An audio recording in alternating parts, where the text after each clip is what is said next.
What it do? Getting cool. I don't know what that means. I know. That's why I said. Wait, what it do? I don't know. Like, hang on. I'm the guy that mangles the English language. No, what it do? Stay in your lane. Why is he taking my shtick, Secret Squirrel? I'm the one who mangles the English language. I don't know, but I thought hang on was a pretty cool way to open up the show. Right, I actually like that. Is what it do a real saying? What it do? Yeah. What it do is what like, it is, what's what up? it do. What it is, what it do. That's what you said. What's up, What it man? do, How's baby? it going? Where is that from? That's from Kawhi Leonard? Well, that's one. Like, he is amongst the people that have said what it do. What it do is a pretty common refrain. Not for us in my age bracket. Not for guys that wear a husband, dad, and fantasy football legend t-shirt. Well, you know what? Here's why I wore this. And it like I have a number of, editions of this. I wore this the other day on television. Okay. And so I wore it when I was on Golic and Wingo during the fantasy football marathon. Yeah. And I posted a photo, and I got a lot of people asking where they could get this shirt. People like the shirt that says husband, dad, fantasy legend. You're right? being serious right now, right? I'm dead serious. Look at my Instagram. Go to my IG. Like, all these people, like, where can I get that shirt? I try to avoid your Instagram if possible. So No, it was a good photo. I actually hadn't cropped anyone's head off. This one was actually a good photo of mine. Anyway, Instagram tried to hire you after that. 100%. Yeah, We need some more graphic designers. Exactly. And we can use a guy that can't even get Devontae's head to fit into a photo of him. So anyway, fantasylife.com for this shirt.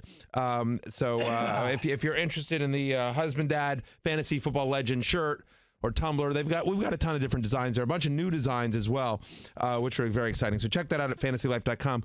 But yeah, so I don't know if you saw this, but so I'm trying to do more social. I'm just being honest. I'm trying to up my social game. Instagram in particular, I can specifically my IG game. Right. Yes, I mean, like, so Twitter I'm also working on as well, but certainly specifically Instagram. I'm trying to do more with Instagram. I haven't taken notice. And so anyway, I've been doing these things, and so it was like, and I've been doing this like countdown to the NFL season, and so with 23 days to the NFL season. I had a stat. I think Davante Adams had 23 touchdowns over the last 2 years, right? And so I have a picture with Davante Adams that I took at last year's Super Bowl. I met him and took him. And so I don't know if anyone knows this with the iPhone, but like, so I found the photo. Like I have 5 kids, so I have zillions of photos, and so sometimes it's hard to find. And so I found the Davante Adams photo, and instead of like, how sometimes if you open up Instagram. And then you go to your photos, you have to scroll all the way through. So instead what I did is I went to the photo, hit the little square button, and then, you scroll through to find Instagram to post it. And that's what I did. And it cropped off Davante Adams' head. And it's a terrible photo. Allow me, because for those who don't use Instagram, I don't know who you are, but like the point of Instagram is to find the perfect photo, to carefully manicure it with every filter adjustment. Make sure you get just the right amount of structure, enough sharpness, maybe a little bit of saturation. Perfect, made for a frame photo. Instead, Matthew Berry cuts a guy's head off. Rewind. Fantasy news from the National Football League. This is the instant replay. 2,200 likes and counting for for half of Davante Adams' head. Sympathy. Imagine how many likes you would have got if you had his whole head. Sympathy likes right there. Matthew, there were some... I'll take them. No? I'll take them. I made a career of sympathy likes. I got married thanks to a sympathy like. Oh, wow. All right. Wow, I learn something new every day. Yeah. Big news yesterday that we discussed on the podcast, so we're going to let you just sort of revisit it because Andrew Luck's Week 1 status is now in jeopardy, Matthew. It went from April calf injury that was NBD, and now it's more than a big deal. It is a major concern. Andrew Luck, we talked about him yesterday. How far would he fall in your quarterback rankings if you had to redo them right this second? And what does it mean for T.Y. Hilton? I'll have new... first off, I will have new rankings come out later today. So we had to sort of lock them in for the marathon because people had built graphics and everything like that. So now that the marathon is over, we can now update. So there'll be updated rankings out later today. And Andrew Luck will be quarterback 7 for me. So Baker in order, Baker Mayfield, Carson Wentz, Matt Ryan, all whom I had under Andrew Luck prior to this injury news, all moved down. And one of the concerns here, Field, is that where Andrew Luck is starting to finally drop, so that's a positive, right? Well, it's a recognition of how real this injury is. He's now in the 7th round, but like Carson Wentz is going after him. Baker Mayfield and Matt Ryan are both 5.3 slots from where he was a week ago, and that probably hasn't fully registered for Andrew Luck. Yeah. So Yeah, exactly. So, I mean, like, if you're drafting someone in that round, why take the risk? The argument to take that risk, Field, is that, hey, quarterback is so deep. We know a healthy Andrew Luck is a fantasy monster, so why not take the risk? But in the 7th round, that's still a little rich when you think about some of the other guys that are going there. No question about it. We talked about this yesterday. There are far too many quarterbacks to even bother with taking Andrew Luck as high as some others, according to his ADP, are still willing to go because right now, it's week 1 is in jeopardy. Okay? Yeah. This went from no big deal to he's not playing the preseason as Katie Nolan broke on the fantasy football marathon. Yeah. My favorite moment of the marathon, by the way. Hilarious. Schefter was a great sport with that. And then also, now it's week 1's in jeopardy. Right. Week one only is in jeopardy for right now. That could change. Like if he doesn't play in week 1, who's to say he returns in week 2? Who's to say this is in a 4-week thing? Right. I don't know. I have no idea whatsoever. So think about that. Like if he's not going to play week 1, let's say you draft him and he's out week 1, how confident are you starting him in week 2? Like I haven't looked at who they played in week 2. Probably pretty confident just because it's Andrew Luck still. Like hasn't played all preseason. Has practiced 3 times since what is it, April? But if he's good enough to play, he's good enough. Like to me, he's good enough to go. So they go Chargers in week 1, and then they go week 2. They play at Tennessee. So yeah, I mean like.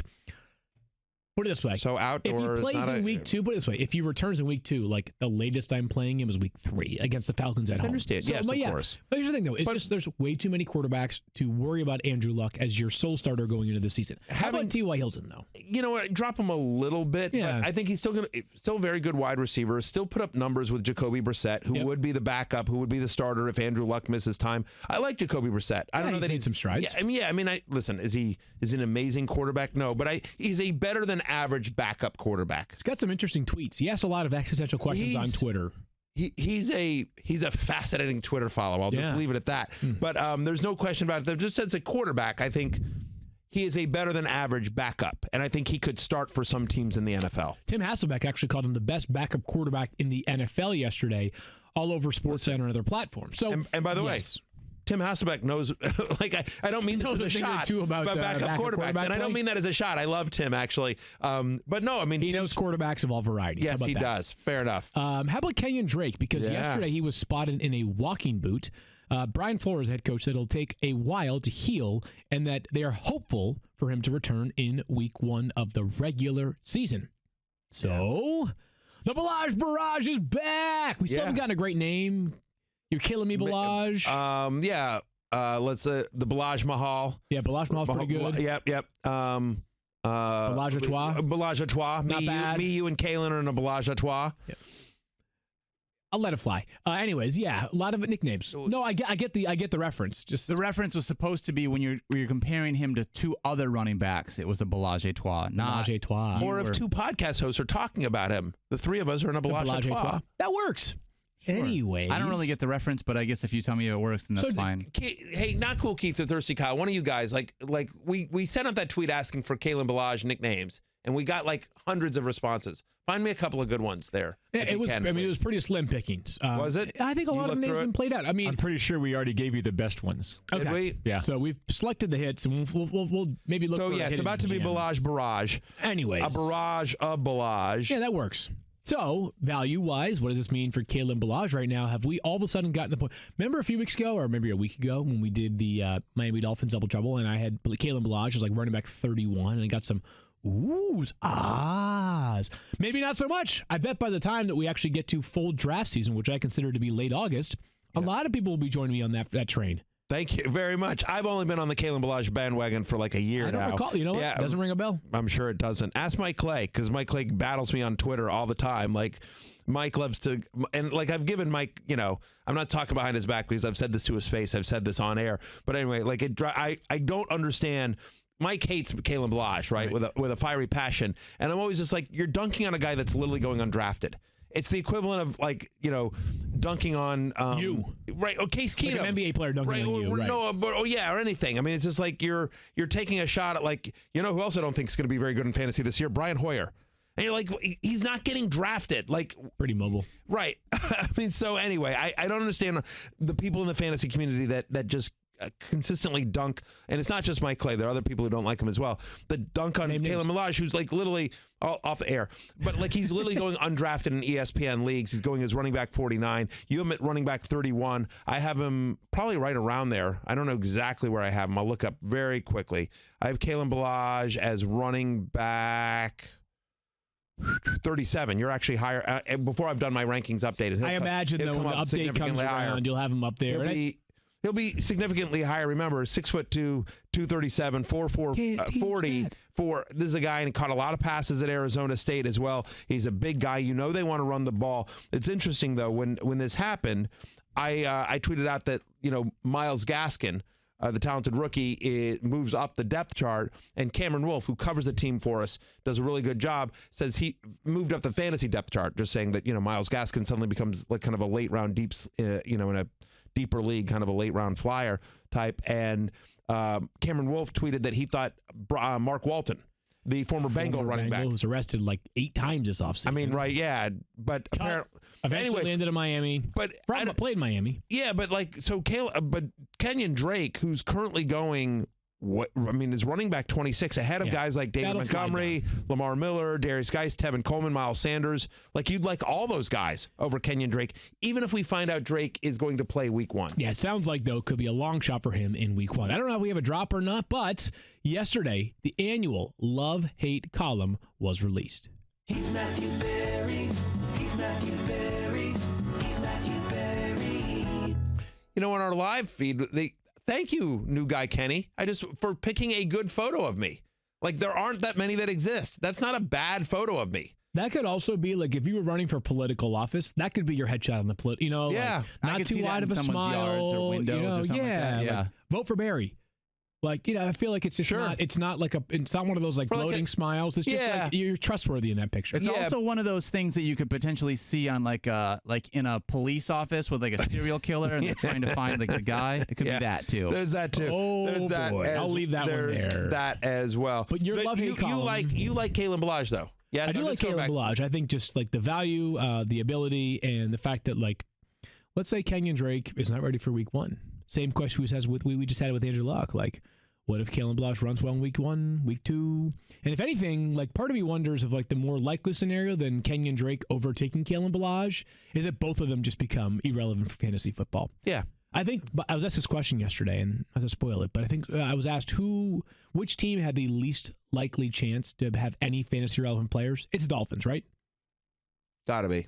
Dolphins are, to me, that would be the... Yeah, I'm like thinking through their... Other candidates would be like if you're not confident in Buffalo or Cincinnati with A.J. Green's health, but I think the answer's got to be... Yeah, it's got... we expect Joe Mixon to do stuff. We like Tyler Boyd. Josh Allen was a number 1 quarterback from week 12 on last year. Anyways, so, I'm getting us off track. Yeah. Let's get to love-hate, and let's begin with a couple of players that Matthew loves and hates. So again, love-hate is not personal. It's not that you wouldn't draft these players. It's relative to where they are being drafted, where they're being ranked amongst their other players. I don't love or hate players. I love or hate ADP. Right. You love or hate ADP, or when we get to the season, you love or hate weekly rankings. You love the ADP of Evan Engram for the New York Giants, who's being drafted right now as tight end 4. Which is where I have him, right? But so just sort of throwing some support there again.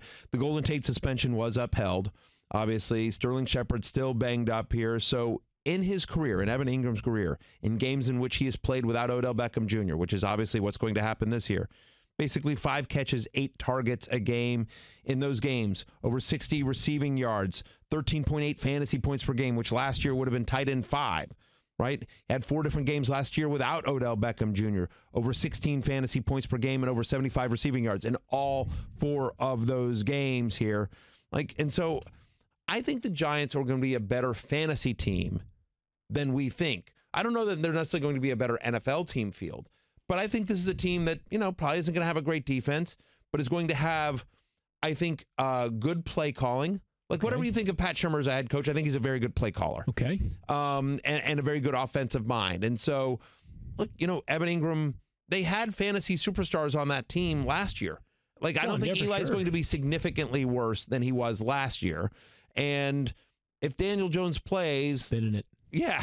If Daniel Jones plays, I think he's going to be, at worst, equivalent to Eli Manning. as far as we care in fantasy in terms of being able to get the ball to people. Yeah, I think it could be like Josh Allen. That's later on in the season, obviously. Yeah. But in terms of like rushing ability plus huge arm, maybe some accuracy issues. But anyways, I'm with you. There are very few tight ends in the NFL that are worthwhile in fantasy football. If you are a tight end that has a chance to lead his team in targets, it's pretty hard for that player to not yield the return that you are expecting when you draft them. And this is sort of logically stands, but Kyle notes, over the past 4 seasons, at least 8 of the top 10 tight ends in terms of targets each year finished as a top 10 tight end. Yep. Which is to say that, like, you get the opportunities, you're going to be worthwhile. In wide receiver, and probably, I guess, and speaking to wide receivers, you can have guys that have atypical touchdown amounts, etc. But for tight ends, there's like, seriously, there's like 10, there's probably 5 tight ends in the NFL, maybe 4. I think there are 4. There are 4 tight ends in the NFL that I think have a legitimate shot at leading their team in targets. Ertz, Kelsey, Kittle, Evan Engram. That's it. Yeah, you would never expect O.J. Howard or Hunter Henry to lead their team in targets as long as, Keenan Allen and Mike Evans are around, right? So he's one of the 4, and that by dint of that fact, I think there's a chance that Evan Engram will very much justify. And I'm with you as well. A lot to like here about Evan Engram. I will actually, there's one guy that actually could lead his team in target. One other tight end. Who you got? Mark Andrews. Interesting. I like that one too. I mean, good call. Greg Roman in terms of featuring. We'll get when we get to the Ravens, but just if you look at the numbers if you look at the numbers of Greg Roman offenses and tight ends in terms of targets and sort of like when Lamar Jackson became a starter and they've got some young guys there that maybe who knows how quickly they develop. So I'm not saying it's likely, but I do think Mark Andrews would be on the list of a tight end that could lead his team in targets. Interesting. I agree with that call, by the way. Josh Jacobs. We're going to get to him. But Jordan Reed. Jordan Reed could lead his team in targets too. Excellent call as well. Josh Jacobs, rookie running back for the Oakland Raiders out of Alabama, the first running back drafted this year. Roll Tide. 24th overall pick. He was incredible during his last season in Alabama. Matthew, there's not a lot of statistical stuff from what the Raiders did as a rushing offense last year that gives you a bunch of confidence. It's just merely this really talented guy, and I presume a role that you forecast to be a massive one. 100%. And by the way, there's actually a couple of stats. I mean, as bad as the Raiders were last year offensively, and obviously they've added a bunch of pieces this offseason, which should, in theory, improve that offense. 6th in red zone rush percentage last year. Mm-hmm. Top 10 in terms of time of possession last year, believe it or not. And now, again, they've added Antonio Brown. They've added Tyrell Williams. And hopefully, I mean, they've had some injuries on their offensive line, but hopefully the offensive line ultimately for the course of the season is an improvement on what they had last year. So in John Gruden's career as a head coach, he's been a head coach for 12 years. His number one running back has averaged 257 touches per season. Think about, when John Gruden was in Tampa Bay and Cadillac Williams rookie year. Had over 300 touches that season. And so Josh Jacobs, I've interviewed him twice now, once at the NFLPA Rookie Premiere, once at the FSGA Conference. And both times he has told me that they have told him, we want you to be in the running for Offensive Rookie of the Year. We're going to, put you in a ton of different positions to succeed. Josh has said, he has lined up in the slot. He has lined up out wide. They have him in passing packages. Josh Jacobs, believe it or not, his senior year in high school, I found out, was a quarterback. He played quarterback his senior year in high school. Now, it was basically a wildcat offense. I don't want to sit here and make you think that he was a traditional quarterback. He wasn't. It was a wildcat quarterback. But still, just the fact that he threw anything. And I literally said to him when we were talking the second time we interviewed, I said, does Coach Gruden know this? Does he know you played quarterback? We got to we got to tell Coach Gruden about this. And he just smiled and says, we've already got the package. There you go. So a lot to like about the creativity in Oakland. And as Kyle notes, over the past 15 seasons, there have been 22 times a rookie has received 250 or more touches. That player has averaged 245.8 fantasy points. There are some awesome players on that list, guys you'd expect like Adrian Peterson, you mentioned Cadillac Williams, etc.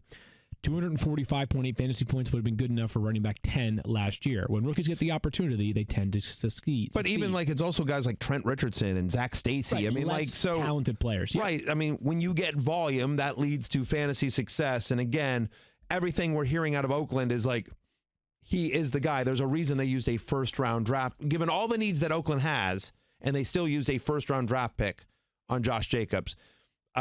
He is my fantasy ride or die this year. I love it. We talked about this guy plenty over the past week, but Chris Carson is being drafted as running back 23. And if I may, just before we move on to Carson, the one last thing I want to clean up there with Josh Jacobs, because everyone's like, hey, everyone likes Josh Jacobs. He's a guy that's currently drafting as running back 17.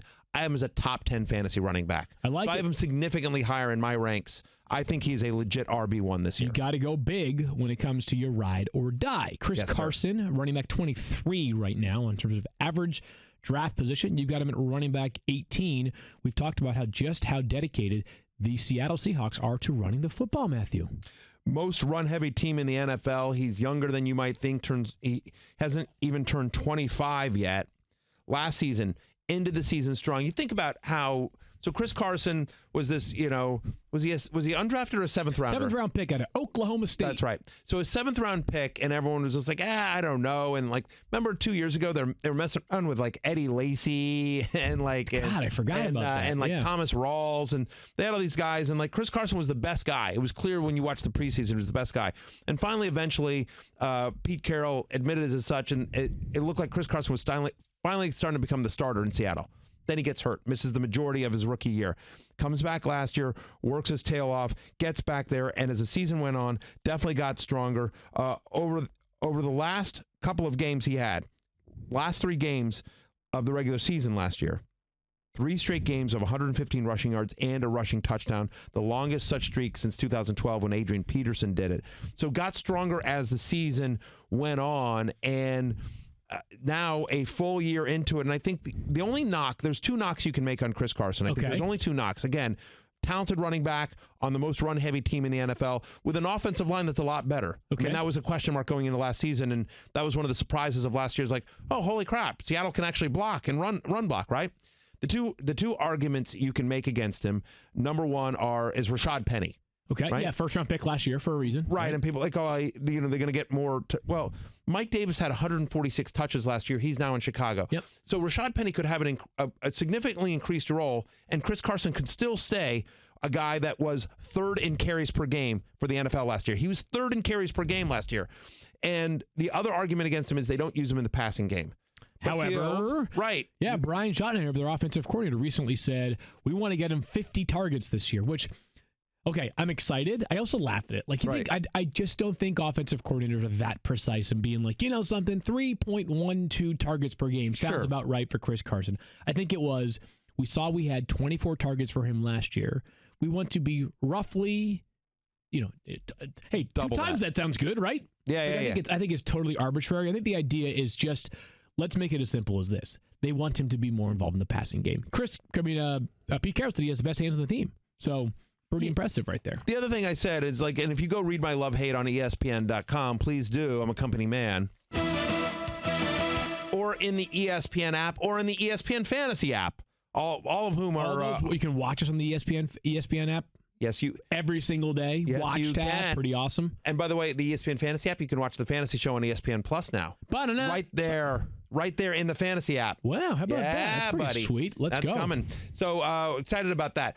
But if you go and read the article, I do and I won't bore you with it now because there's a lot of numbers, but I do a comparison between Chris Carson. I'm going to blow it here for you. Chris Carson and player B. Okay. Where basically Chris Carson is favorable to player B. Player B is Leonard Fournette. Look at the underlying numbers of those 2 guys, and like same thing. I don't even know if you want to be compared to Leonard Fournette through 2 years. Well, right. I mean, like Leonard Fournette, but that's the point, right? Leonard Fournette is also a young guy who gets a heavy workload, not really used in the passing game, had some injury issues as well. Like they both have sort of the same knocks against him. The only knock that Carson has that Fournette doesn't is Rashad Penny. And again, I think, like you're more worried about Penny than you are like Alfred Blue. Sure. Right? But Leonard Fournette's going like 5 rounds ahead of Chris Carson. I mean, it's insane. The disparity is insane. He's one of the best values in the draft. We've talked about this one of the best values in the draft. I'm as a top 20 guy. I'm as a top 18 guy. And honestly, I think I'm too low on him. Yeah, Chris Carson currently going as running back. He's raised up a little bit since the marathon because I talked about him throughout it. He's now running back 21, and I think he should be even higher. But still, Leonard Fournette going in the 3rd round, Chris Carson going in the 6th. 3-round difference. Give me Chris Carson 3 rounds later all day, every day. So Daniel's going to tell us about ADT, and then we come back by talking about players that Matthews hate. Wait, he hates them, but it's all relative. I promise. We promise. Totally. We Promise. ADT. You know, Fantasy Focus Football is sponsored by ADT. Is that what right? does real protection mean for our listeners, Field? I don't know. That's a great question. I'm not very smart. You can get all the latest. He's married now. He doesn't need it. Oh, Hey, yo. Okay, Because it means Chapin's that- tough. Chapin can handle any burglars that come through. That is. But You know if- what? For like a 100-pound woman, she is very tough. I'll give her that. Let me tell you this real Way more quickly. We'll athletic get than back me. to ADT in 1 second. But at Field's wedding, Chapin is first off, your wife is rail thin. I mean, it's Yeah, unbelievable. she's She's tiny. like 90 pounds soaking wet or something like that. It's unbelievable. She's fit. She is unbelievably fit. And I mean, I think people realize this, but I mean, she's a Division I cross country player, right? I mean, Field hockey player. field hockey player. That was Cross country, same thing. Sorry, field hockey. I get my sports mixed up. Anyway, but right, she played Division I field hockey, and so I was thinking of her as a marathon runner as well. That's why I had that in my mind. Yep. But anyway, extremely fit, very athletic, like the opposite of like me, for example. But my point is like so, and like a wedding day is very stressful, and so your wife on her wedding day, like, so first off, I don't think she ate very much, because she was running around, everything like that. She was drinking, Never. but like I couldn't believe, like we were passed out. Like it was the ceremony was awesome, and then we all went and the after ceremony, the reception was awesome, and then we all went to a local bar, and literally like at 2 a.m. when all of us are just like dragging, all of a sudden Chapin Duke Yates gets up on the stage and is singing with his band, like. Her stamina is unbelievable. Like, she is a rock star. least we Your have wife one is a rock star. Trust me. I mean, that's like, again, every day I remind myself in a relationship, someone has to reach and someone has to settle. Right. Chapin settled. There's no question about that. All right, let's get back to ADT, our friends at ADT. That's right, because with ADT, you can get all of the latest innovation in smart home security from ADT combined with 24/7 monitoring from the most trusted name in home security. You get a team of professionals designing and installing a secure smart home just for you. While having one Chapin is great, you get 18,000 employees safeguarding you. Not everyone has a Chapin. Not everyone does. If you don't have a Chapin, you need those Blessings. 18,000 employees safeguarding you at ADT. That's right. You get the nation's #1 smart home security provider. You get a secure smart home with everything from video doorbells to indoor and outdoor cameras, smart locks and lights controlled from the ADT app or the sound of your voice. You can get professionally monitored carbon monoxide and smoke detectors. You get a system custom designed to fit your home, and you get safety on the go in the car or when the kids are at school with the ADT Go app with an SOS button. Please support ADT because they support us. They help us pay Matthew's exorbitant salary in order to be on this podcast. So thank you, ADT, for sponsoring But you us. know what? Don't say it like that. What? Because people will be like, oh my God, like I don't want Matthew Berry on the show. Like if I don't support ADT, then is there a chance Matthew gets off the show and I get more Mike Clay? They don't I want never that. even thought about that. Phil. Yeah, You yeah, think yeah. we should- So my point is like support if you like the show in any way, shape, or form. For all of us. Right, Yeah. exactly. Yeah. Let's get Kyle paid. Maybe Kyle can start getting paid if enough people do ADT. Okay. There you go. Big Right, fan of exactly. ADT. I mean, Kyle's an intern here. Right. Like Kyle's been out of college for 7 years, and he's still getting just college credit for this job. That's weird. How many college credit do you have just from doing this podcast now, Kyle? Still zero. Still zero. Still zero. We got a ways to go then. Yeah. We should start calling Work to do. ADP ADT just to give them even more love. Love it. Russell Wilson. Let's get to the hates here. Russell Wilson is being drafted in terms of ADT as For the record, quarterback Kyle, the 12. correct answer was a big number. Just for that joke, the correct answer was a big number. Because you've been doing the show for a long time, Yeah, so you yeah. would have No, yeah, I You got it. thought he I would got have it just out. picked up on that sort of that Yeah. comedic thread and just It's kind all of right. played That's my along. fault. Just sort of He played comes along. from the Mike Clay School of Comedy. Yeah, It's not a big it's deal. unbelievable. Russell Wilson's ADT right now is 12th amongst quarterbacks. Matthew, you've got him as a hate. Again, a little bit of subjective hate, right? Like you don't loathe Russell Wilson as a person or as a player. It's just relative to where he is being taken. Right I'm now. as QB 14, and I Not mean, that far at the off. time, right at the time that I wrote it, he was going as QB 10, and so he's dropped a little bit as well. And so I think one of the reasons why all fantasy managers are a little bit down on Russell Wilson, I think somebody casually that hasn't really started digging through the numbers is like, wait a minute. Russell Wilson, like superstar Russell Wilson? What's going on here? I think part of the problem is that we expect some regression. Among the reasons why we are so high on Chris Carson is one of the reasons why we're down on Russell Wilson. It is the run heaviest team in the NFL, and all indications are that is what Brian Schottenheimer wants to do again. It worked well for the Seahawks last year. I think they want to do that again, especially with some concerns about their defense. One of the ways to mask a defense that isn't elite, hold the ball. Don't let the other team get it, right? And so control the clock. One of the things that you didn't really notice about Russell Wilson, though, last year, a 9th best quarterback in fantasy, he was super efficient, right? I mean, and so Crazy I think efficient, yeah. right, and I think that comes. He's always been an efficient quarterback, but remember his fantasy points per attempt and his touchdown percentage were 21% better than his career norms. He's always been efficient, but he just got. I don't want to say he got lucky, but certainly if you expect some regression, and I think you can if you just look at the totality of Russell Wilson's career. So we expect some regression, right? And no Doug Baldwin there. And so while we like Tyler Lockett, there's question marks after Tyler Lockett. I like David Moore. I think he's a really interesting deep sleeper. And I know there's some people that are enamored with DK Metcalf, but I'll do Will Dissly, Jacob Hollister. There's not a lot in the passing game that's proven beyond Tyler Lockett. And the rushing field, this is a guy that had 11 rushing touchdowns in his first 3 seasons. In the 4 seasons since, he has just 5 rushing touchdowns total and 0 last year, which might have been a little bit fluky, but he's not throwing as much and he's not running as much. So I am more hopeful than you are for Russell Wilson, only because I hope that the lack of rushing last year was due to the fact that he had a hurt knee going into that season. And then in terms of the passing, I hope that the volume goes up, even if the efficiency, which will definitely go down, goes down even just a little bit. Let's move forward to Tarik Cohen, because again, there's so much depth at quarterback that you wouldn't be surprised if Russell Wilson was a top 8 or 10 QB at the end of this season. The one thing I will say, just real quickly, is that Russell Wilson has a very high floor. You know what I mean? He's a top 10 quarterback in every season of his career. Of course. So there's a very high floor there. I just think there's some other players that are some higher upside guys. Tarik Cohen for the Bears being drafted as RB28. You've got him at running back 36. So he had 170 touches last year. The problem is not so much that the touches are going to necessarily fluctuate a ton, Matthew. Well, maybe they will. Out goes Jordan Howard. In comes both Mike Davis. And then in the draft, David Montgomery. Right. Is the scare that there's just too many cooks in the kitchen now in Chicago? Yeah, there's a couple of things. First off, I think the scoring's got to regress, right? There's no way. So in 2017, Tarik Cohen scored once every 46.7 touches. Right. Okay. 2018, he scored every 21.3 touches. You think about his usage in the red zone, right? So Tarik Cohen, 36th in red zone touches per season. He wasn't used very much, and yet he still scored at a high rate. I think given the fact that they've added 2 pass-catching running backs, which they didn't have last year. Jordan Howard was the between-the-tackles thumper, but when they wanted to run a passing play with a guy out of the backfield, it was going to be Tarik Cohen. They no longer have to make it Tarik Cohen. They can make it, to your point, Mike Davis or David Montgomery. And I think Montgomery's going to get a significant amount of target share among the running backs as well. And so Tarik Cohen, on a per-game basis last year, per-game basis in 2017, running back 41. Last year, running back 15. So I just feel like, yes, there's more cooks in the kitchen. It's another year in the system.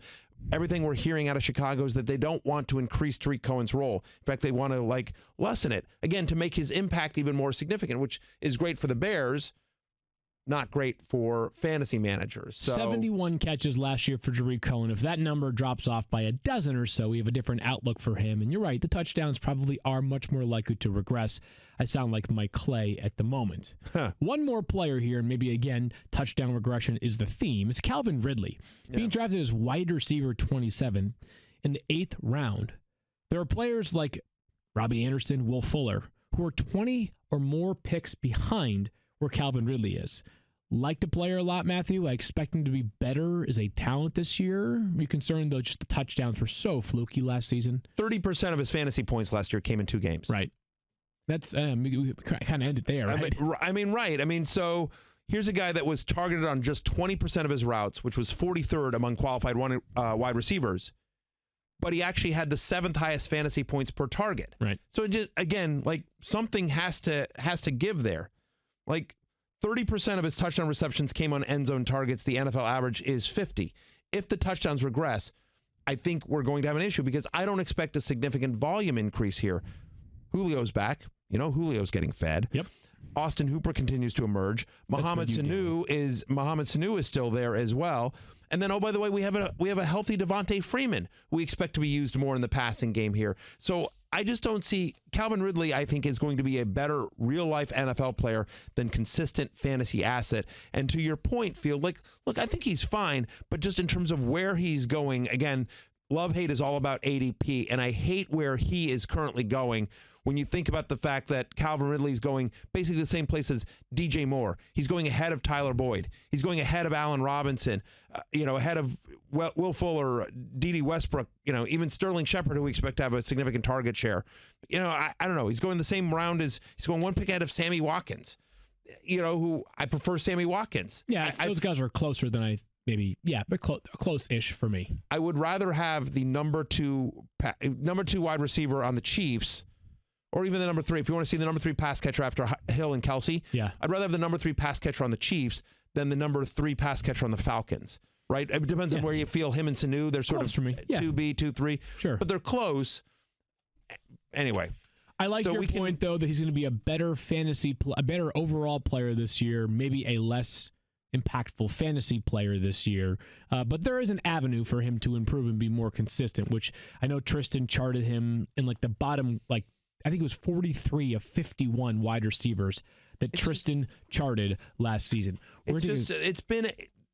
The last time there was a wide receiver opposite Julio Jones that was fantasy relevant in a significant way. It was Roddy White. Yeah, it's been a while. I think actually Julio might have been the one that was sort of like the counterpunch to Roddy White as opposed to the other way around. But to be fair, has there been a wide receiver opposite Julio that's been as talented as Calvin Ridley? No question, it's the most talented player he has played with. I think it's just target share was a little bit of alarming, and just the idea that the touchdown regression is going to have to. Okay, it's going to have fine. to. I will bite. I think Calvin Ridley has more touchdowns at the end of the season than Julio Jones. Ooh, I like it. I think Julio Jones has more touchdowns than Calvin Ridley this season. Can I get on this? Yeah.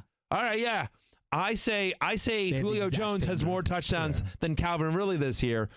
If we're right, you have to shave off your beard. And if we're wrong, we have to grow one. Yeah. I can't, Matthew, for the show and my brand, you know that I can't do that. You have a brand? Yes. Wait a minute. My brand. Yes. Yes, but we will figure it out. I want to poll. Thirsty Kyle. Does Daniel Dopp have a brand? Yes or no?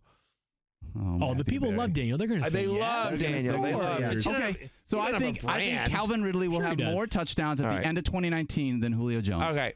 I think Julio Jones will have more touchdowns than Calvin Ridley at the end of 2019. So I say Julio Jones will have more touchdowns than Calvin Ridley. Put it on the board. Put it on the board. Also, Thirsty Kyle, another poll. That was a Balaj à Trois right there for a board bet, right? It was a Balaj à Trois. Yeah. Thirsty Kyle, also another one for the poll. This is at Fantasy Focus. Got to make sure you follow at Fantasy Focus there on the Twitter. So I want to know, is that the craziest thing Daniel's ever said on the show? That Calvin Ridley will have more touchdowns than Julio Jones? Yes or no? There are a couple of spicier takes, but that's up there. That definitely is up there. That's bonkers. Quick break. Time for the Redskins. Fantasy, you're in the 06010. Focus.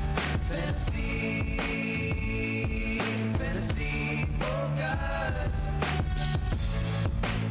We rehashed a topic from yesterday when we discussed Darius Geis with the Washington Redskins, who Vegas has as a 6.5 win projection. Only 5 teams have a lower expectation. That being said, the Redskins are like, yo, Vegas, we've won 7 or more games in 4 straight seasons. I won't ask Matthew for his official prediction as of yet. Darius Geis, though, Matthew. Yes, sir. Tore his ACL 1 year and 6 days ago.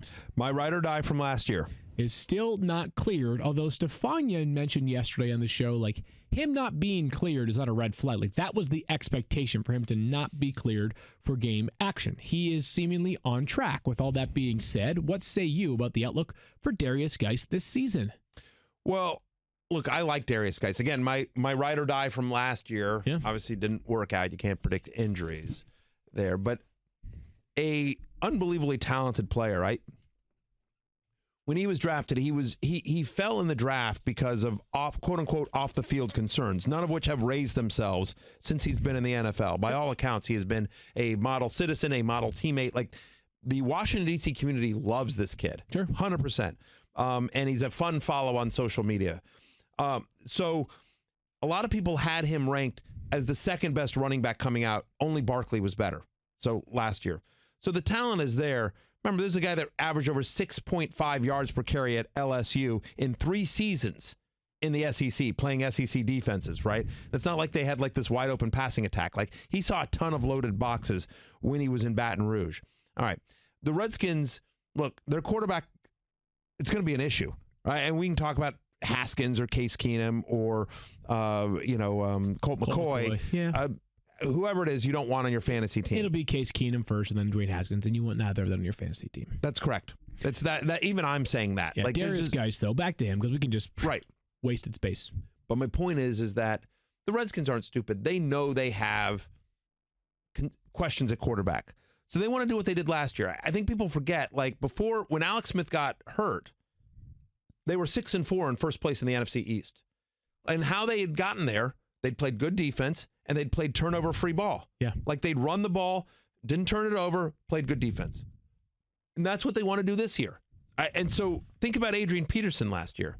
Adrian Peterson was 6th in the NFL in both percentage of team carries and percentage of teams rushing yards. I mean, this is a guy that was, I think, had the 5th most rushing attempts in the NFL. They ran him into the ground. And so I think that last thing on Darius Geis, and then Peterson's one of the concerns there, right, is that I interviewed Jay Gruden at the Combine. And one of the I asked him about Darius Geis. And one of the first thing out of Jerry Gruden's mouth when I mentioned Geis, he says, well, one of the things you love about him is he doesn't have to come off the field. Like, he's a true 3-down back. Like, I know you guys didn't get to see it last year because he got injured, but we saw it in practice. He is a great pass-catching running back. We don't feel like we need to take him off the field on 3rd down. So he will be involved in the passing game when he's out there. You want to? What do you? No, I was just going to say, the big concern, and this ties right into Adrian Peterson, is, okay, Darius Geis doesn't need to come off the field, but will he come off the field? Because Adrian Peterson, who was, in some ways very good last year for the Redskins, signed off the scrap heap in August, rushes for 1,000 yards, had that 90-yard touchdown run against Philadelphia. That was one of the highlights of the season. Yeah. He's going to be involved in some way, shape, or form, Matthew. I mean, he's being drafted 51st amongst running backs right now, just drafted in 26.1% of leagues. The problem with Adrian Peterson is that at $4 million, especially per year, he brings very little value to your team other than when he's actually on the offensive field, in the huddle, right? He's not going to impact you a ton in the passing game. Right. He's not going to play on special teams. When he's playing because he's going to run the football. Whereas other backs like Chris Thompson, for example, could be on the field in many more different situations. If they keep Adrian Peterson going into this year, isn't he going to have a role? $4 million for a guy to get 6 carries a game is incredibly poor allocation of resources. I think it's adorable that you think the Redskins have made a smart allocation of resources. Right. That they'll, I mean, I guess I'm, right. Bad. Yeah. I mean, come on. Faux pas right there. Thank you very much. I think what they have done here is he's, Darius Geis insurance. And I know one of the concerns that Stefania has is that they're worried that what happened with Dalvin Cook last year, that he will look good, that they will get excited, and they will press him to do too much too fast, and he potentially could be re-injured. I agree with you. Adrian Peterson is a very interesting sort of late-round flyer or handcuff here. But Geis is the guy. Geis is the future. And you can say, why would you spend $4 million on a backup? That is a fair question, and it is very fair to question many of the decisions that the Redskins front office here's my legitimate made. guess. Why would they have paid Kirk Cousins? I mean, don't get me started on. My legitimate guess on Adrian Peterson, by the way, is that last year they signed him in August. The guy comes in, plays his tail off. Yeah. He's a player that I know that his fantasy value is one thing, and the way that, where he is viewed now versus where he was is 6 years ago. Very popular in the locker room. NFL players love Adrian Peterson. Yes. They think he is that dude. In the same way that it's not quite a perfect comparison, but NBA players still love Carmelo. They are pissed off by the sort of the smear that they feel like he receives. That's Adrian Peterson in some ways in the NFL, and you respect him, and you're bringing back the culture. Some ways. It is on some level. Yes, it is a locker room leadership hire, if you will. I will tell you that he is very close with Trent Williams. Those two are very, very close, and so there's which is why the plan was to sign Adrian Peterson to keep Trent Williams happy. Then that was one of them. Failed. Yes, it certainly did. What a shock there, but I guess my belief is there'll be a bit of a time split early on, but over the second half of the year, it will be the Darius Geis show, again, assuming health. And I think for where Darius Geis is going, currently in the 9th round, that is tremendous value for a guy that could be, to get a legit starting running back, a legit potential 3-down starting running back in the 9th round. Pretty great. Last one here for the running backs is Chris Thompson, who we know is an excellent pass-catching back when he's on the field. Now, he has missed 6 games in consecutive seasons. A couple of years ago, I think it was 3 seasons ago, he's a top 20 running back. It was that year where everything went wrong in terms of the backfield. Everybody was getting injured in Washington. That kind of season, Matthew, is a Hail Mary. It's a long shot. We don't expect it. If you play in a deeper PPR league, maybe there's some value here for Thompson. Again, if they're playing from behind frequently, they're going to have to throw it to somebody, and he's probably he's up there for most talented pass catcher on the roster, which might be damning with faint praise, as we'll get into more in a bit.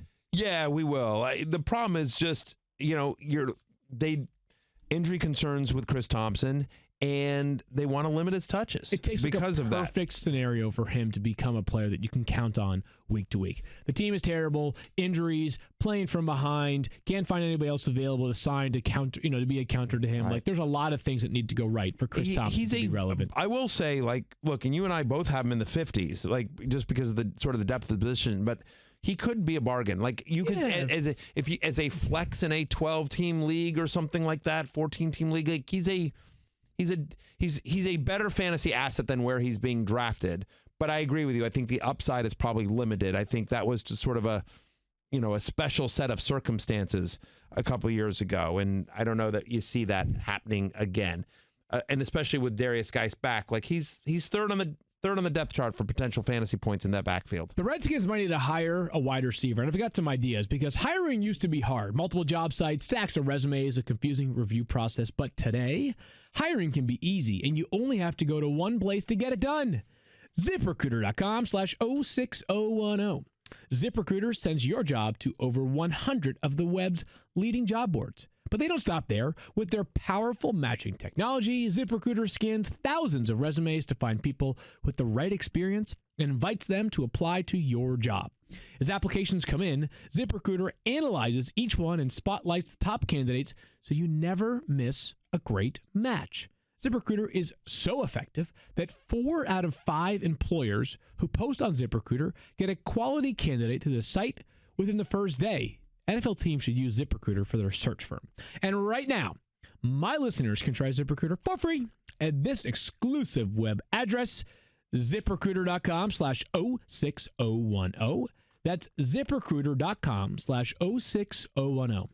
ZipRecruiter.com/06010. ZipRecruiter, the smartest way to hire. Wait, Field, how much was it? I missed that part. For free. Oh, all right. Free. Matthew, do you know how much it was? Free. I believe it was for free, but I'm now very upset that somehow you are winning this Twitter poll about you having a brand. 58% of our followers there that are voting in this poll at Fantasy Focus have you winning 58 to 42% on you having a brand. Daniel has a brand. Well, Matthew, that has a lot to do with the fact that Daniel's been clearing his cash. Like, he keeps clearing his cash and voting. I've been watching. That's his brand. The Minus Show has already responded to this poll 6 times, so you don't need to worry about it. The Minus Show is a strong contingent, a strong, loyal group of backers. All right.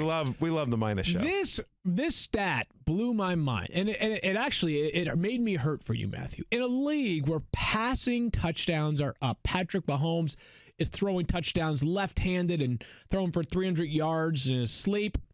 In a league where guys are emerging every single year at the quarterback spot, your lowly, pathetic Redskins offense last year managed 16 passing touchdowns. Their leading touchdown receiver last year was a 5-way tie with 2. I bet you there's got to be like some random Jaguars third-string tight end that had 3 tight ends last year. I'm sure Kyle could find the most obscure. Mo Alley Cox had over 2 touchdowns last year. Honestly, like Chris Manhurts and Mo Alley Cox and Ben Koyak combined for more touchdowns than the 5-way tie of Paul Richardson and Josh Dotson. And because Kyle sent me the note last night and said, hey, we had he led them in touchdowns last year amongst touchdown catches with 2. Then I went back and did the research. 2 freaking receiving touchdowns. Yeah. And your turn. So it's I'll tell you this. and people thought I was laughing about this and that I was joking. Jay Gruden should have gotten Coach of the Year nominations last year. He shouldn't have won. Yeah, they won 7 games. It's pretty ridiculous. They've had over 50 players on injured reserve the last 2 years. Like he had to start Josh Johnson off the bench, off the street in a game with playoff implications. Josh Johnson and by the was way, available he won until like a week ago to sign. Right, it's amazing. I mean, seriously. Jay Gruden won 7 games with a ragtag collection of people that couldn't manage more than 2 receptions for touchdowns. Blake Jarwin had 3 in one game. I mean, do you know who he plays for? Seriously. Who is he now? He was with the Cowboys. He's still with the Cowboys. Is he still with the Cowboys? Yeah. I thought maybe he'd moved on. Yeah. Jeff Swaim has moved on. That's who I was thinking of. I was like, I knew anyway. Jeff Swaim's now a Jaguar. Jacksonville. Yeah. Anyways, so Matthew, I asked this. I guess I don't ask it rhetorically. Between Josh Dotson, Trey Quinn, Terry McLaurin, is there a Redskins wide receiver that even merits being drafted in a 10 or 12 team league?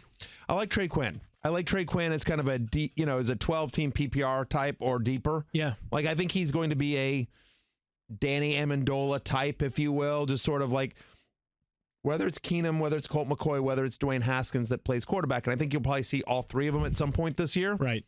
Which is, it's the old adage, if you have more than one quarterback, you don't have any. Right. Which is what I think the Redskins are right now. Although I'm excited about Haskins. Yeah, I'm legit give it excited time. about. Just don't screw him up this year. Yeah, exactly. But I'm legit excited about Haskins as a Redskins fan. But fantasy-wise, I think you'll see a lot of dink and dunk. I think you will see, again, like the way Jay Gruden won 7 games last year with 4 different quarterbacks. 4 different quarterbacks started for them, including our current colleague, Mark Sanchez. I mean, wow. Mark Sanchez went from starting 2 games to the Redskins to working with us here. You understand? So, or playing 2 games, I think, for the Redskins. So the way he did that was he ran the ball. He didn't turn it over. He played good defense, right? So, I mean, they traded up to get Montez Sweat. They signed Landon Collins to a big deal, obviously. And so whether you agree or not, Washington believes they have a pretty good defense this year. Okay, but how's it tied into the wide receivers is the question. The question is my point is it's going to be all dink and dunk. And so that's why I'm saying you're asking me pick a guy. Trey Quinn's my guy. Yep, Trey Quinn, I agree. We're hearing great things out of camp about Terry McLaurin. Obviously, Ohio State teammates. By the way, just Ohio State. Right, not the. No, it's Ohio State University. The OSU. Ohio State University. It's not trademarked yet. It's not copywritten yet. So our friend, you may know him. I'm sure you guys crossed paths during his time before the draft. Jim Nagy, who runs the Senior Bowl, who worked with ESPN for like a month and a half before the draft. Him and I have exchanged messages on several occasions about fantasy football. Very smart, and he's asked me, how much do I dip my toe into the fantasy water? I said, it's up to you. If you're comfortable with something, put it out there. But, you don't have to be, projecting things. I think I know where you're going. You're talking about like his Twitter feed, which is great. His Twitter feed, yeah. And is it at Jim Nagy _SB? Anyways, you can find him. Jim Nagy, Executive Director of the Senior Bowl. Find him on Twitter. Nagy. Yep, it's worth your time.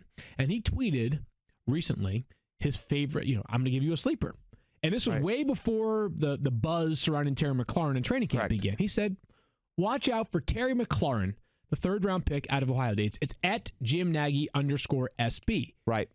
Terry McLaurin, fast, incredibly fast. And not that this necessarily ties into fantasy football, but just maybe more to pro readiness. In terms of character, maybe the most pedigree and character out of any player in last year's draft class. That's how mature he is. Like incredible, how that translates, maybe he is more pro-ready than your average 21 or 22-year-old would be to handle everything that goes into being a football player. I will say, so I interviewed Terry at the NFLPA rookie premiere. Yep. And while I was interviewing Terry, Dwayne Haskins came over and interrupted the interview, just messing with him in a fun way. And like, there's immature, what you're saying. No, obviously. No, the connection between them is real. And I interviewed Dwayne and I interviewed Terry, and I asked both what as a Redskins fan we were getting in the other. And not surprisingly, Haskins could not have been full of more praise for Terry McLaurin. So I think he's a really interesting dynasty pick. And if Haskins becomes the starting quarterback, I think he becomes even more interesting. In redraft leagues, though, both of these players, Trey Quinn and Terry McLaurin, are like final 2 to 3 round players. That's it. 100%. Jordan Reed is going right now in redraft league in the 16th round. Yeah, it's He's a unbelievable. final round pick. Jordan Reed, who I've got at tight end 11. Matthew has him a little bit lower than that. You know, you were saying earlier, he could be a tight end that leads his team in targets. He has been the talk of camp this year. I know it's like the 13th time that's happened, Matthew. Right. But again, we talked about this with Evan Engram. If you get targets, there's a better chance than not. If you play tight end, you're going to be a worthwhile investment. First three weeks of last year, when the Redskins were relatively healthy, including Jordan Reed, he was a top 9 fantasy tight end. Right. And so, like, you know, when you talk touchdowns, that was the only difference. Touchdowns were the issue. There. Look, I get the health concerns on Jordan Reed. There's no way to get around him, but that's baked into his ADP. He's free. He's literally not being drafted in 60% of leagues. Like, Jordan Reed's only being drafted, even drafted in 40% of ESPN standard leagues. And when he is being drafted, he's being drafted literally in the 15th or 16th round. Right. So why would you not take, I guess the argument would be like, I don't want to carry 2 tight ends. I hear you, but I think there's as much upside there as with anyone going past round 12. And I've talked with John Keim and who does a great job covering the Redskins for us, and other people, and you ask him, like, who's going to lead the Redskins in targets and receptions this year? And everyone's like, Jordan Reed. It's going to be Jordan Reed. We've heard you. We understand, everybody. You're going to say, no way, I'm not drafting Jordan Reed. I am staying away from him. And we get it. Maybe you will. But I'm just telling you, if you don't land one of those top 3 tight ends, or Evan Engram, or Hunter Henry, maybe even Jared Cook or O.J. Howard, like, tight ends 8 through 20 are all equally flawed, or at least comparably flawed. So I would take the risk in the final round on Jordan Reed. Hey, what are the odds of the Redskins to win the Super Bowl? I'm curious. Go to Caesars. Infinite. 50,000 to 1. Stop it. They're not that bad. I want to know what they are. Like what? Probably 250 to 1. Maybe I'll throw some bones down on it. I am tomorrow morning. I am flying to Las Vegas, beautiful Las Vegas. I am doing an event tomorrow night. If you're in Las Vegas or nearby, come see me. We're going to do a fantasy football Q&A and a party with all that Las Vegas has to offer at Caesars Palace Friday night. So tomorrow night, the 16th, and then on Saturday at the Link, which is across from Caesars Palace. We're also doing a kind of a fantasy football party. I'll be hosting some drafts, but also like some Q&A, and we'll have some fun. So you can sign up for either of those. Go to Caesars.com/Berry, BERRY. 200 to 1. It says. Right, 200 to 1. Yeah, why not? Okay. Well, 200 to 1 is the Vegas odds. Matthew, tell us about. Well, you tell us about something. I believe it's Sport Clips. You give me the haircut one, really? That was the joke, yeah. Oh, I didn't even realize. Wow. I'm sorry. But tell us about it, Matthew. Like, if you needed to get a haircut. You know what I just realized? You actually do have a brand. Oh, what your brand is Troll. yeah. I was gonna say something. Yeah. Your brand is an a-hole. Yeah. How about that? Yeah, Can I say that? Wow. How about wow. that? Be nice. What did they I ever was do nice. to you? I That's was a good nice. I point. You sure were did. nice. That's right. I could say much worse to him. That's true. You were nice. Fantastic. All right. Hey, whatever the cut, now there's a shortcut.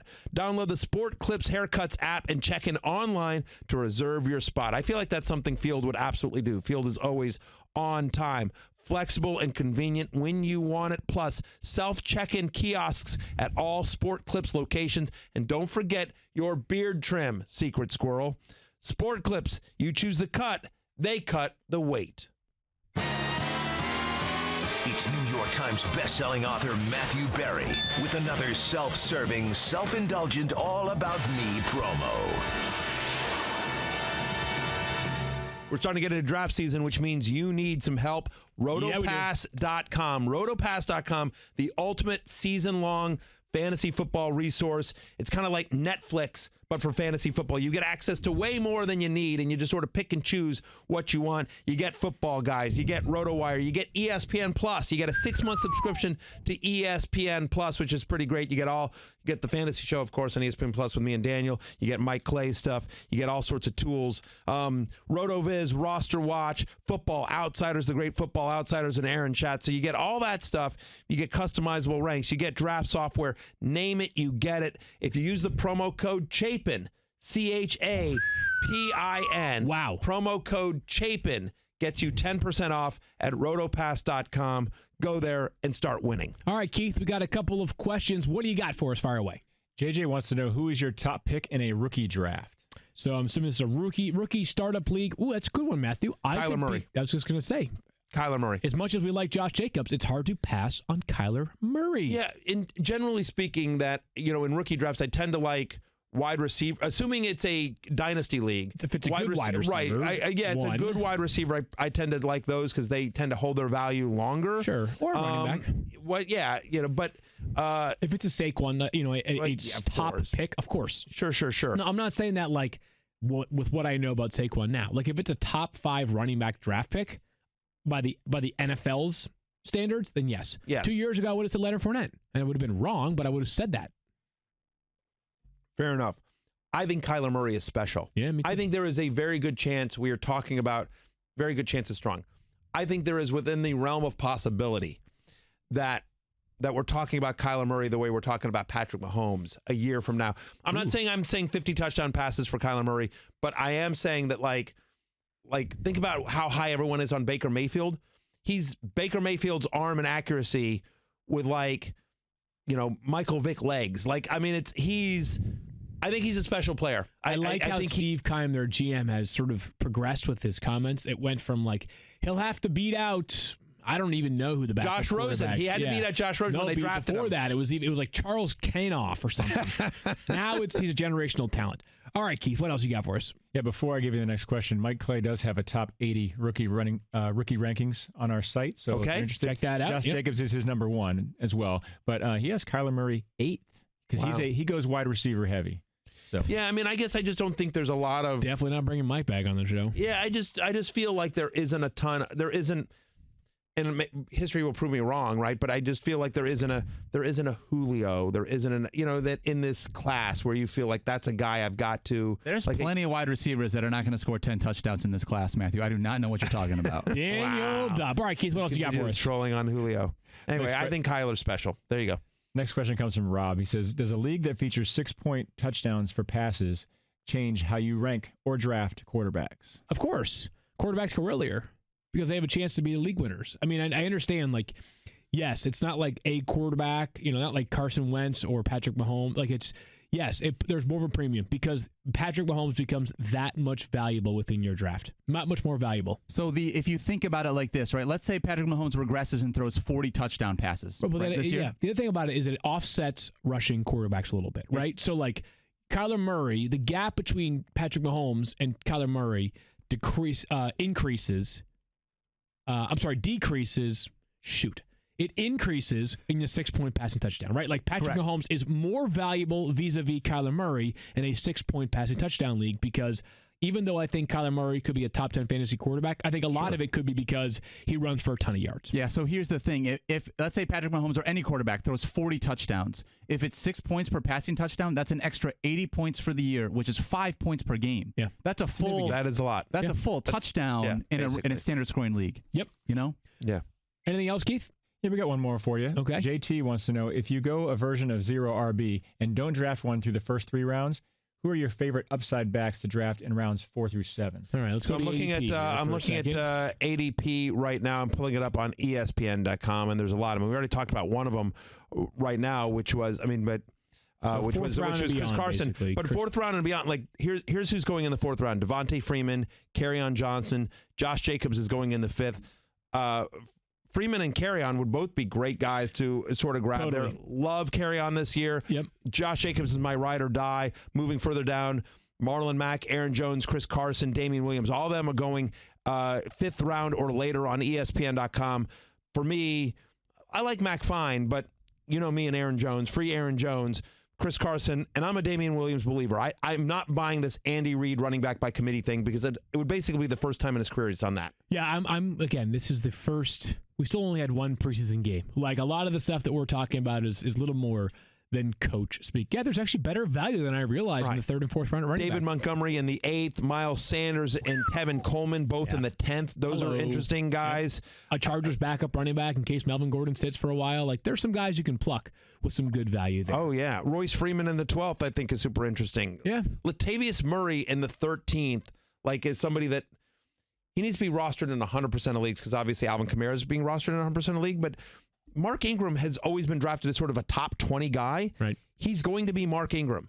Like all the reports that we hear out of New Orleans is like they're not increasing Alvin Kamara's role. Like Latavius Murray is going to basically be Mark Ingram, and Latavius Murray is going as running back 39. Interesting. I like that one. So there's more value in the zero RB strategy than I would have expected. We're back on Friday. It'll be me, Daniel, and Star Fanya Bell talking about stuff. I'll be in Vegas. I'm taking my my oldest son turned 21 this summer. So I am bringing him and a couple of his buddies. They've never been to Vegas before, so we will see. Hopefully we're not arrested by this time on Monday. I hope you are. Hangover Part 3 coming your way soon. Talk to you then. Peace out. You're an 06010. Never gonna hustle in case you didn't know. Matthew Berry, TMR. You guys go ahead, give me grief for being on SportsCenter for 45 seconds. I think you could do better than me because I don't think you could. Jailbait, Field Yates. You're terrible at hashtag improv. At Field Yates. At Field Yates. Stefania Bell. Oh, don't let Barry convert you. Secret Squirrel, Daniel Dodd. Make it happen. Me